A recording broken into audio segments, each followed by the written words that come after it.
Photoshop becomes an interpreter of thoughts. Duplicate the layer and soften the background with a controlled Gaussian blur.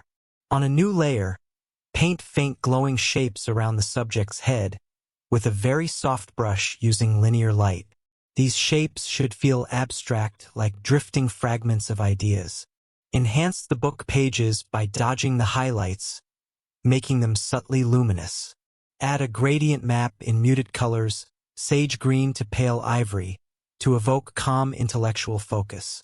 Finally, introduce a masked ripple effect around the edges of the frame, giving the impression of thoughts vibrating into the environment. The portrait becomes less about reading and more about immersion into imagination.